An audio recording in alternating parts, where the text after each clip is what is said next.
anything beyond this, I gotta get a real man to look at it. But I believe in you. I'm gonna try and help you out. Yes. Like my religion, it's nuts. It's fucking nuts. Like my religion, like the way I was brought up is like, you know, you can make it to heaven, but like some of your family members possibly couldn't. Or some of your friends. It doesn't even make sense. Like how am I supposed to enjoy heaven if that's the deal, right? Just sitting there waiting for my friends to show up like, Jesus Christ. What the hell are they? It's been like 150 years. They must have eaten a lot of Brussels sprouts or some shit. Doing some yoga, right? And then one day it just settles in that they didn't make it. And then what? I'm still gonna enjoy heaven, right? Jesus coming walking over like, hey, how's it going, everybody? Is this great? Is this great? Yeah, dude, it'd be even better if 4 of my family members and friends weren't burning for fucking ever. Kinda hard to enjoy heaven, like, will you just keep thinking of that there, J-Star? What do you think? Hey, dude, I didn't ask you to come over. You came walking over, you big dumb sandals. Hey, how's you going over here? Why did you come over here? I don't give a... Go tell your dad, I don't give a fuck. I'm already in here. I'm already in here. What, are you gonna kick me out afterwards? Go fuck yourself. I knew he was gonna be like that. I knew it. The boss's son is the worst. Fucking sense of entitlement.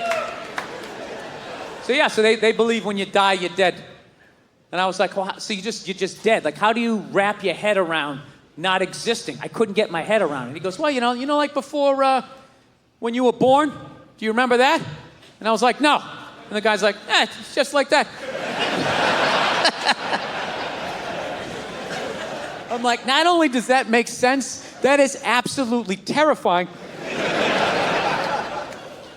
Dude, I gotta be honest, I hate how scared I'm getting as I get older. I'm developing all these new fears. Like, I have a fear of flying now. I never had a fear of it. It's not straight across the board flying. I don't like small planes all of a sudden. I just don't like them. It has nothing to do with the plane. I believe in the planes, okay? I just don't believe in the pilots.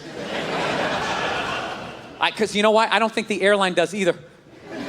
Which is why that dude is flying that little plane. The airline was basically like, all right, we'll give you like 28 people. See how you do, you know? You fly them out, you land, you bring another 28 back. We'll let you do this for a while. You do this for a while, we don't get any complaints. No up and down, no, none of that shit. We'll move you up to 35 people, and then one day you'll be in a jet, and woo, we're going a little faster, right? Big planes, you're getting the fucking pilot that knows what he's doing. He's probably fought in a war, he's used to getting shot at. He can't bring this bus in, it's a joke, right? Bunch of people whining in the back. Hey, my headphones don't work. He doesn't give a fuck, right? He's up there sleeping. He's trying to make something happen. He's so goddamn bored. That's a stud up there, right? So one time I'm flying into Albany, New York, okay? A city that nobody really goes to. So I'm on a smaller plane. And everything's going great. All of a sudden, out of nowhere, we hit this turbulence. Just... right? And it stops. And everybody looks around like laughing nervously like, oh.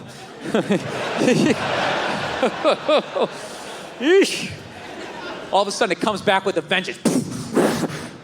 You can literally hear like the metal the plane's made out of, like. All of a sudden, this dude, like 3 rows back, starts making like these bitchy noises, like, whoa, whoa, whoa, whoa, whoa. I'm not gonna lie, I have never been so fucking scared in my entire life. Dude, that noise is acceptable out of a female or a child. To turn around and see a 37-year-old mustachioed male going, woo, woo, woo. Dude, the hair was standing up on my arms. I'm praying to a higher power. I don't even believe in this shit. I just wish I had the balls to turn around and be like, dude, would you shut the fuck up?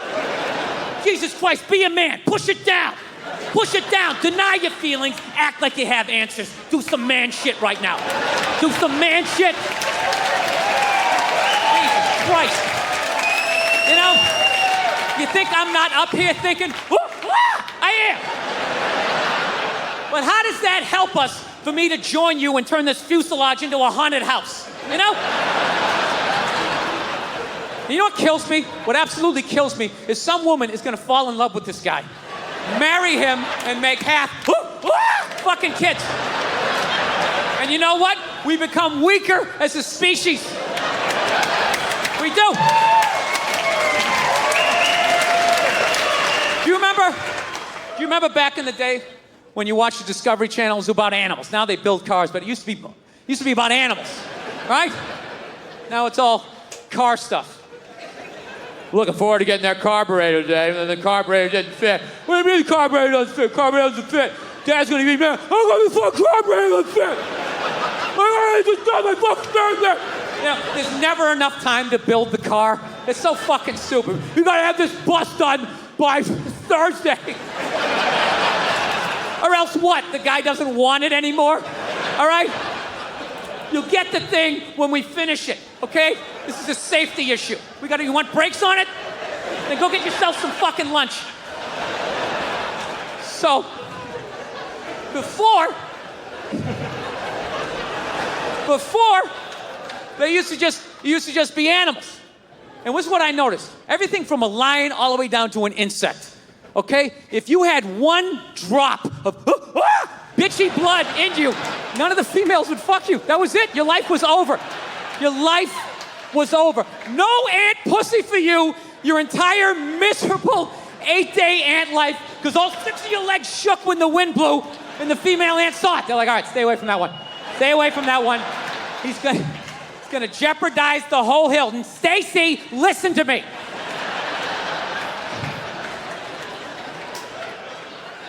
Yeah. Human beings have empathy. Some woman will fall in love. Well, he's nice. He wears this sweater. He likes to bake. You know. He lets me finish my stories. Which is all great qualities. Okay? But you gotta know, when you shack up with a guy like that, you're rolling the dice.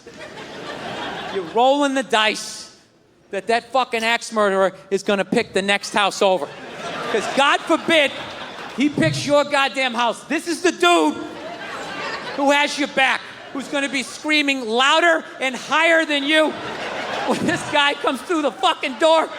And you're gonna turn around and all you're gonna see is his cowardly feet going out the kitchen window. I don't know, man, that's risky. You know, reality, I'm being too hard on that guy, you know? Yeah, I am, because I was just as scared as he was. Except I didn't scream out like he did. And that's simple. The simple reason was this dude, he was hugged too much as a child. Having people go, how was your day? What's wrong? And all of that shit, you know? That's why I came down here, man, I'm telling you. I came out here to tell you guys, you gotta stop hugging your children. You know?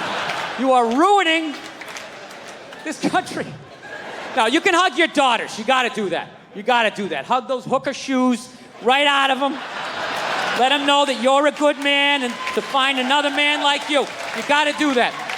But your son, you can hug him a little bit, but every 3-4, you gotta fucking knock him down, right? Come on, it didn't hurt. Get up.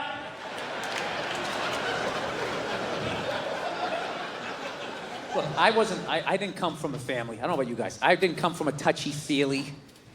Call me when you get there. None of that shit. First time my mom hugged me, I think it was like once when I was little, and then when I moved out. That was it. And we only hugged because we knew we were supposed to. So we just tried to it was like 2 parking meters came to life. We almost bumped heads. It was horrific. Fucking horrific.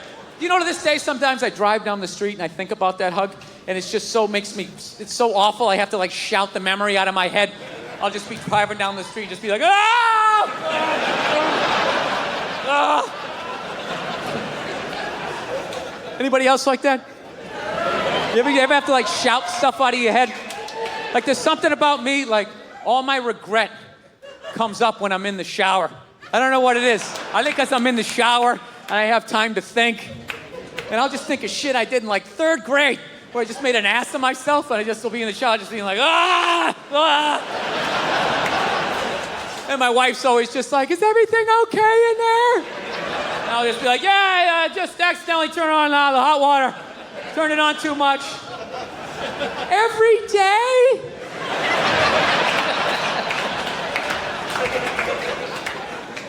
So, yeah. I actually asked my mother one time when I finally got out in the world and I saw how other families interacted. I finally asked her one day, I was like, how come we never did the hugging thing? You know what I mean? How come we didn't do that stuff? She's like, well, I wanted to hug you kids when you were little, but I was afraid it was going to make you gay. And I was like, you were afraid? You were afraid? And then she goes, well, it was your father. That's what it was. Protecting him like I always do. He was afraid. He said, you don't know how to raise boys.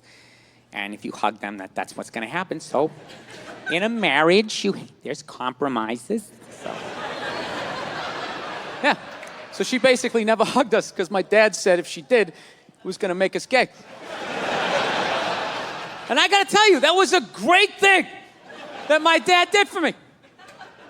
Let me finish before you start blogging, okay? And I end up on a split screen on Good Morning Atlanta, you know? Comedy, can it go too far? Last night at the Tabernacle. Sitting there next to some fucking Cheeto-eating blogger. So, yeah, this is the deal. I'm gonna defend my dad here because this is basically what happens when you have a kid. As far as I know, I don't have any kids, but as far as I would think, if you have a fucking kid, what do you want to do? You want to improve on your childhood, okay? You want to keep the shit that your parents did that worked, and then you want to get rid of the stuff that didn't work. So that was my dad, as fucked up as that was his improvement on his childhood that he never talks about, the way a veteran doesn't talk about going to war, you know? So I figure if that was his improvement on his childhood just must have been something like, don't change his shitty diaper. Let him figure it out for himself. Get out in the rain, you shitty baby. Hey, let me handle this, lady. Why are you still standing here, you shit toddler? So, he took it from that and knocked it down to, don't hug him, it's gonna make him gay, right? And then maybe someday I have a kid, I'll whittle it down to like, hey, he's not taking drama class, all right? He's not taking drama class because I said so, lady. Let me handle it. I won't fix everything. Yeah, and that's not a homophobic thing either, that I wouldn't send my hypothetical son to drama class, okay? It isn't. I'd let my hypothetical daughter take a drama class, okay? My son can't fucking do any of that shit unless I'm sending him to one of those fame high schools, you know, where everybody's doing it. One of those creative schools. You go to the cafeteria, everybody's like, cottage cheese, what is it made of? Right? Like, then he can do all he wants. Then he can do all the fuck he wants. But there's no way I'm letting him do that at a public school with those goddamn animals. He's gonna get the shit kicked out of him. He's gonna come home with his underwear up his ass, and then I have to be the adult and go down to the principal and be like, oh, there's some sort of tomfoolery going on around here. I don't want to do that. I want to find the fucking 8-year-old, what is he, this tall? I want to find the kid that did it to my kid, tip him upside down into some sand or a puddle, anywhere where oxygen is gonna be an issue, right? And just leave him there. Right? And you wait till that one leg just starts shaking so you know he's down to his last breath. And then you turn him upside down, you're upside right, and you grab him by his throat, and you just say something horrific. You ever do that again, I'm gonna beat your mother to death with the family dog. Right? Over. So, yeah, a lot in my life has changed since I last came through here to Atlanta. Yeah, I got married. That's the big thing. Yes, I did. Very happy about that. I'm very happy with that because it was starting to get weird, you know? It's like 45 years old. Oh, my girlfriend. Yeah, we're gonna go out and get some pop, you know? Going to parties, it was just weird. Because I hang out with people my age, you know, and they all got married, they all had kids, and I just couldn't contribute when people were standing around talking about marriages and kids, you know? I felt like a little kid. They're sitting there going like, oh, the superintendent of the mayoral candidate will be bi-coastal, bipartisan with the Middle Eastern crisis. And it's an advanced learning program. The deadline's May 11th.